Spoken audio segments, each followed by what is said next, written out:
Monsieur le ministre, président du Grand Nancy, maire Nancy, cher André, monsieur le maire de Maxéville, en Périgord, monsieur le Riche, président du Conseil général, qui présente que le président Binet, qui est absent. J'excuse aussi Laurent Hénard et Valérie Rousseau-Debord, qui sont tous les deux retenus à l'Assemblée et que j'ai eu au téléphone tout à l'heure. Je salue Sylvie Petiot, qui est la présidente de l'ensemble des entreprises et de l'association de Saint-Jacques, qui est maintenant notre voisine. Je vois Jean-François Husson, qui s'occupe de développement durable, on est au cœur de la question. Et puis vous tous, chefs d'entreprise, collaborateurs, Patrick de la ville, qui s'occupe effectivement avec les jardins de ce domaine-là aussi, clients, collaborateurs, chers amis, bienvenue. Alors je suis très heureux de vous accueillir, bien évidemment, avec toute l'équipe d'Ecologia, pour le lancement de ce premier parc d'activités tertiaires écologiques sur le Grand Est, sur l'agglomération de Nancy et à Maxéville. Alors, au cœur de ce terrain, à la forme prémonitoire vue d'avion, qui est celle d'un gigantesque papillon aux ailes déployées.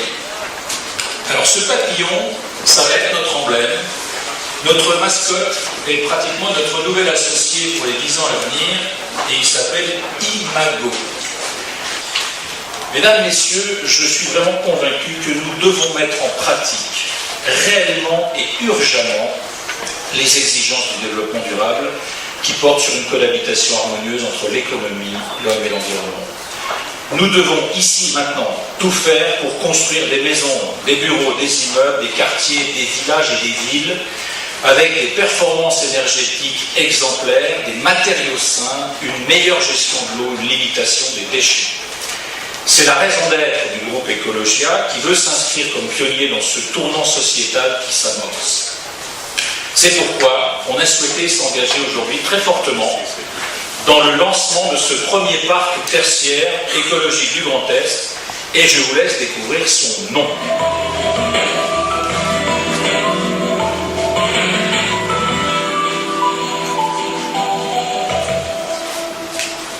Alors très rapidement, ces 12 articles qui sont vraiment cette charte de confiance, la santé, utiliser prioritairement des matériaux isolants et naturels. L'architecture, construire des bâtiments de conception tous bioclimatiques, limités à du R+2. L'environnement, on va s'inscrire dans un respect total des normes haute qualité environnementale et des exigences de chantier vert tout au long de la vie de cet espace. L'énergie, aussi très ambitieux. Tous les bâtiments auront une consommation maximale de 40 kWh par an, ce qui leur donnera le label BBC, avec des enveloppes thermiques qui seront optimisées, des rafraîchissements naturels et des énergies propres. On aura également des choses assez intéressantes sur tout ce qui touche pour l'ensemble du parc à l'insertion paysagère, la biodiversité, les perspectives visuelles qui seront sauvegardées. En termes d'aménagement, l'engagement est que la végétalisation des espaces parking sera totale, on réduira les surfaces imperméabilisées au maximum, un système de récupération des pluies et la gestion mutualisée des déchets. Un enjeu considérable dans les déplacements, où on fera en sorte de limiter à 1/4 les déplacements sur le site pour l'automobile et 3/4 en mode doux. On n'a pas le temps aujourd'hui de vous expliquer comment on relèvera ce défi, parce qu'on aura besoin de tout le monde. Mais c'est l'ambition qu'on se donne avec de l'autopartage, qui commence à fonctionner ailleurs, et des accès, bien sûr, au réseau de transport en commun. Pour la sécurité, sera installé directement un système de vidéotranquillité et accès contrôlé. Une offre de service tout à fait importante sur laquelle là aussi on va beaucoup investir, puisqu'il y aura une offre de restauration, de sport, une conciergerie multiservice, du haut débit à 100 mégabits et une signalétique entièrement électronique. Là j'étais un peu en avant. Et puis la vie collective, on s'inspire de tout le travail qui a été fait avec l'ensemble du Grand Nancy pour des dernières années. Une adhésion systématique à l'association Ecopark, c'est-à-dire au règlement intérieur, et bien sûr on rejoindra Saint-Jacques. La pédagogie, on installera bientôt un showroom permanent sur le site permettant de décliner technologie, nature et culture pour effectivement faire cet effort de communication. Et puis enfin, on incitera les entreprises à faire un effort particulier pour intégrer des publics défavorisés, parce que le développement durable, c'est ça aussi. Il n'y a pas de nature et il n'y a pas de richesse si elle ne retombe pas au bout du compte vers une plus grande cohésion sociale. Alors nous avons travaillé de longs mois pour aboutir à ce résultat-là avec une équipe pluridisciplinaire. Je ne vais pas tous les citer, ils sont sur les panneaux et on aura l'occasion d'y revenir parce qu'il y a beaucoup d'experts dans tous les domaines, le paysage, l'énergie, la construction, l'architecture. On a rencontré beaucoup d'acteurs économiques, institutionnels, pour réussir à intégrer plus de 15 exigences fortes directement issues de cette charte et adaptées à l'espace de l'écoparc.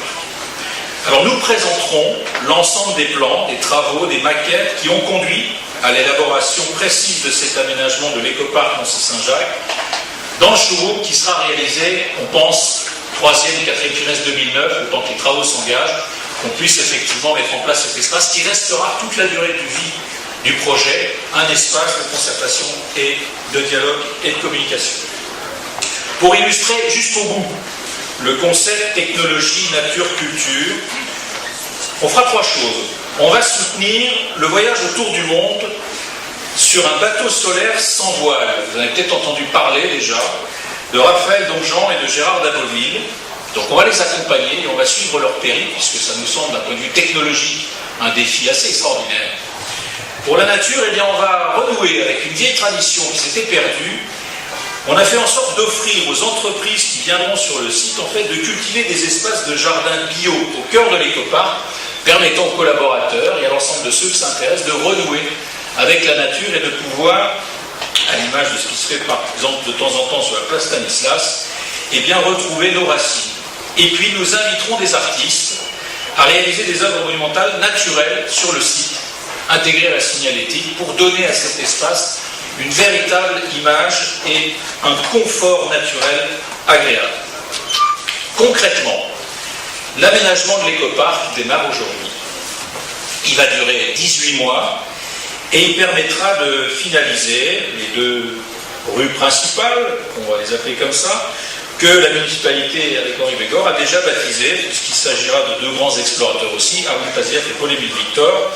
Donc on a là de la matière et on a de l'exemplarité devant nous. Pour conclure, bien évidemment, vous comprenez que je sois très ému et très fier d'engager avec vous, avec tous nos partenaires, tous les collaborateurs d'Ecologia, ce projet Écoparc Nancy-Saint-Jacques. Je souhaite vraiment bonne chance aux équipes d'Ecologia Promotion et de CBRE pour la commercialisation. Nous espérons que ce projet contribuera au développement et au rayonnement du Grand Nancy sur l'échelle nationale. Et je souhaite qu'Imago nous porte vraiment chance dans son envol. On en aura un petit peu besoin aussi. Je vous remercie de votre attention et je cède la parole en conclusion avec ces éléments qui résument le projet du parc, puisqu'il s'agit quand même, j'avais oublié de le dire, d'un investissement sur les 7 à 8 prochaines années de 140 millions d'euros qui peut représenter potentiellement 3 000 emplois sur la commune. Je cède la parole justement à Henri Bégor. C'est avec une certaine émotion comme maire que je suis aujourd'hui aux côtés de François Pélissier pour ce lancement de l'écoparc. Eh bien, c'était le fait de dire on doit pouvoir mettre à disposition ces terrains à des entreprises qui vont respecter cette forêt, respecter l'environnement, mais aussi permettre une évolution sociale et donner les moyens, effectivement, à beaucoup de personnes de travailler. Je ne reviens pas, mais nous sommes complètement aux côtés d'Ecologia pour faire que les objectifs dans le domaine du développement durable, et je pense que Jean-François Husson, effectivement, est tout à fait en phase. Mais c'est sûr que c'est des beaux challenges.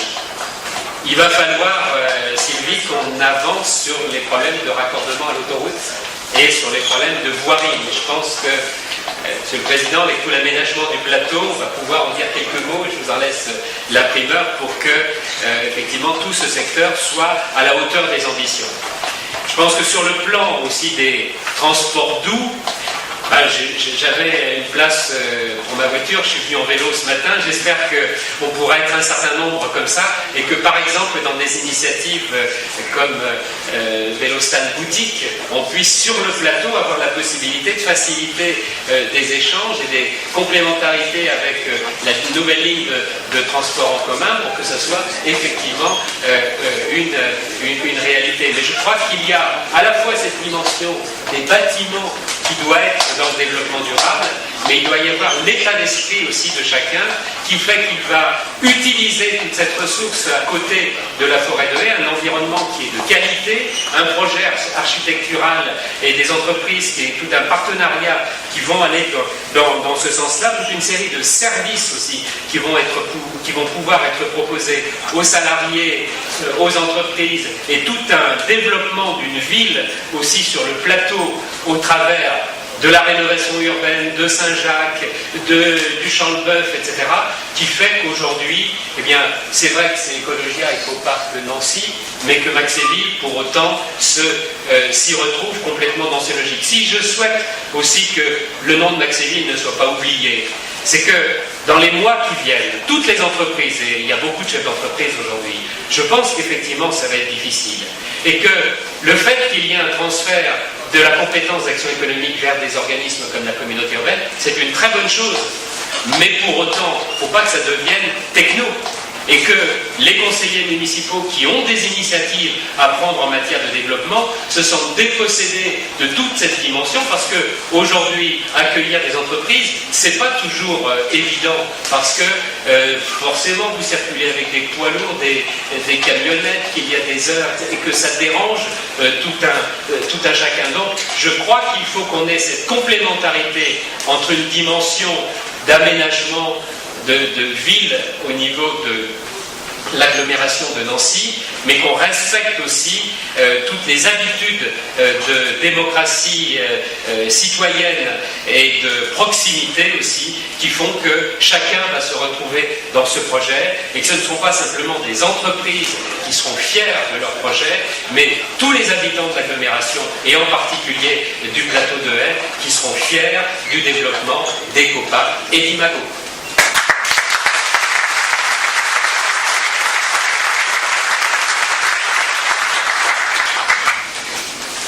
Mesdames, Messieurs, bonjour et merci de cette invitation. François, je salue toutes et tous. Et s'il y a aujourd'hui cette conjugaison de talents autour de François Pélissier, si ici et maintenant, avec Henri Bégor, nous sommes heureux et fiers, c'est parce que ce n'est pas une simple inauguration, c'est une mutation profonde, rapide, intelligente, risquée. Et c'est l'occasion de dire un très grand merci à celui et à ceux qui assument ce risque. C'est aussi apporter la preuve que le développement d'une grande agglomération, que le temps du monde urbain n'est pas le temps politique, ni le temps de l'écume politique, et que ça s'inscrit dans la durée. Les carrières Solvay, leur évolution, notre capacité à un moment avec Maxéville, avec le district, puis la communauté urbaine, l'établissement public foncier, la commune de Maxéville et Nancy, de dire nous prenons date pour l'avenir sur ces 500 ou 600 hectares que représentent ces deux carrières, nord et sud. Sur cette tranchée d'ailleurs, faite par l'État à l'époque, sur l'autoroute de contournement de l'agglomération. Sur cette idée aussi que nous sommes en bordure de forêt.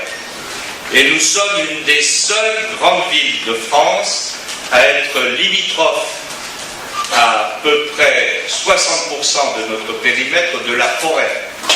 Et si j'ai demandé que soit engagée avec la communauté urbaine la procédure de classement en forêt de protection de la forêt de Haye, c'est parce que c'est le même combat.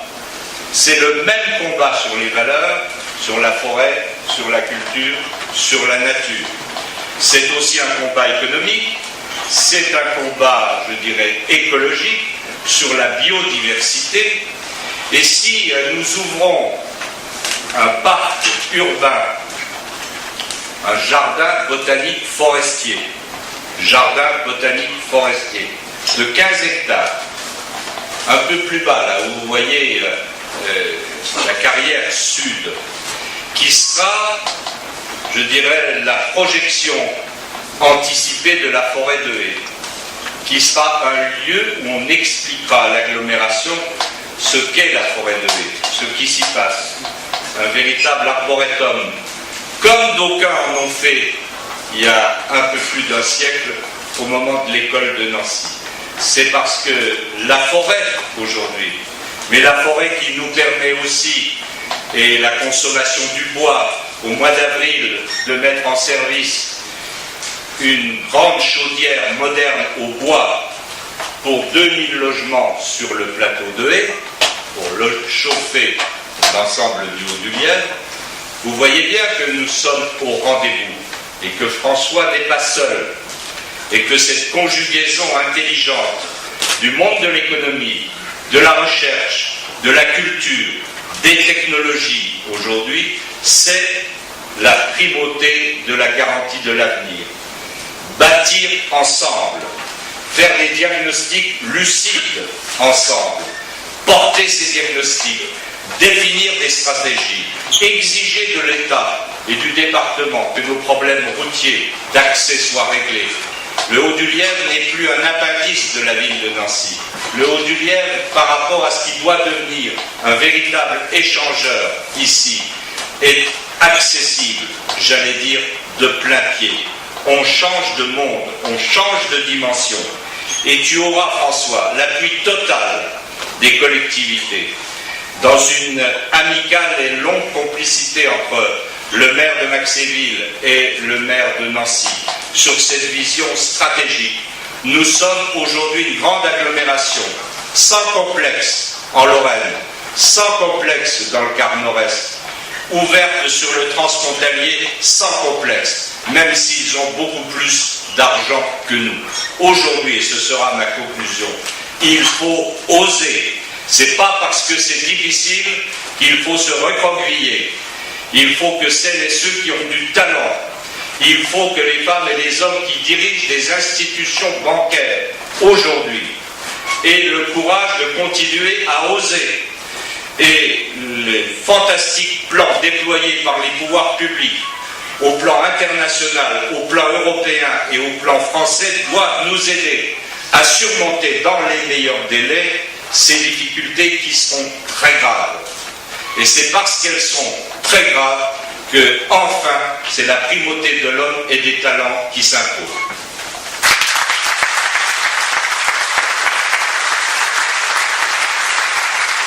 Henri Pégor et André Rossino donc à s'approcher pour ce ruban donc de l'écoparc qui, grâce à 3 petites scies égoïnes et une bûche qui fait 30 cm de diamètre, il va falloir qu'il transpire un peu. Donc pour la photo, je vais demander à l'équipe de direction, Philippe Vétine, Thierry Thomas, Nicolas Riquet, de venir et on va prendre la photo. Change-le.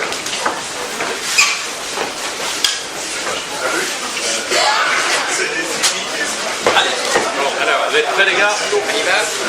Je suis gaucher. Hein. Alors, on va faire 2 photos. La photo du démarrage et la construction bois est une construction modulaire rapide. Donc ensuite, regardez le résultat pour la photo. Là où il faut d'habitude 2 ans, avec la construction bois, vous voyez que c'est beaucoup plus rapide, puisqu'on arrive à tronçonner des choses dans un délai remarquable. Très bien, allez.